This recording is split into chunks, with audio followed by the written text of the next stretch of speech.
Boa tarde, galerinha! Hoje, na nossa aula de matemática, faremos uma revisão do capítulo. Chegamos ao nosso ponto de chegada e vamos revisar as formas geométricas planas e espaciais que já aprendemos.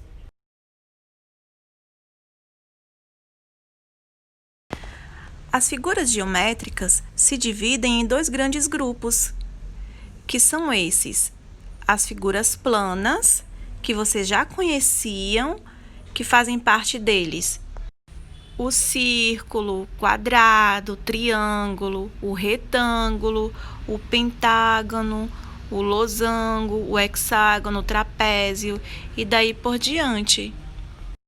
E fazem parte também os sólidos geométricos, que é esse que aprendemos neste capítulo, que são as formas espaciais, que fazem parte deles o cubo, a esfera, o cone, o paralelepípedo ou bloco retangular, né?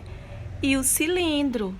Essas são as figuras espaciais que são chamadas de sólidos geométricos. Nós aprendemos também que alguns sólidos geométricos têm três elementos importantes, que são as faces, as pontas e as dobras. E alguns não possuem esses elementos porque têm as formas arredondadas, como o cilindro. Vamos praticar o que já aprendemos até aqui? A atividade da página 73 é o nosso ponto de chegada. Você vai completar os espaços verdes com o nome dos grupos em que podemos dividir as figuras geométricas. E nos amarelos, escreva o nome das formas geométricas que fazem parte de cada grupo. As figuras geométricas são divididas em dois grupos, e eu já falei quais são eles. Você vai colocar nesses espaços verdes. Quais são os que fazem parte de cada grupo? Eu já falei também no áudio anterior. Se você não entender, você vai pausar e voltar novamente. Aqui no número 3, você vai escolher um objeto na sua casa e contar as faces, as pontas e as dobras dele. Depois vai preencher a ficha a seguir com as informações desse objeto.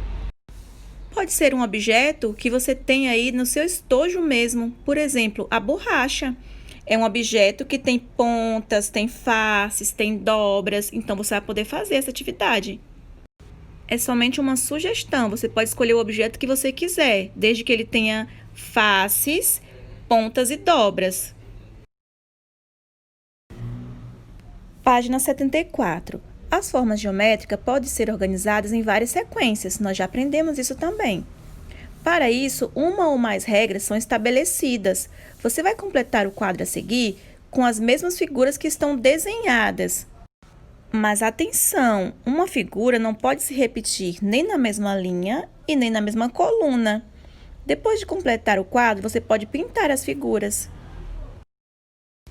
Página 76. Número 1. Observe a caixa de presente que Ana comprou. O formato dessa caixa se assemelha a qual sólido geométrico? Ao cilindro, ao cone, ao cubo ou à esfera? Número 2. Veja o mapa da sala de aula do segundo ano. Qual aluno senta mais distante da mesa da professora? É José? É Joana? É Fabíola ou é Bianca? Número 3, da página 77.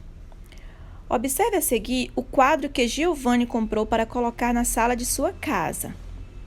É uma pintura moderna, abstrata, em estilo Mondrian. Qual forma geométrica que aparece nesse quadro? É o triângulo, é o retângulo, o losango ou o círculo? Veja a seguir o tabuleiro de um jogo. O símbolo que está entre o cilindro e a nuvem é qual? É a estrela? É o cubo? É o sol? Ou é esse círculo aí cortado ao meio? Por hoje é só, pessoal. Continuaremos fazendo a nossa revisão durante a semana.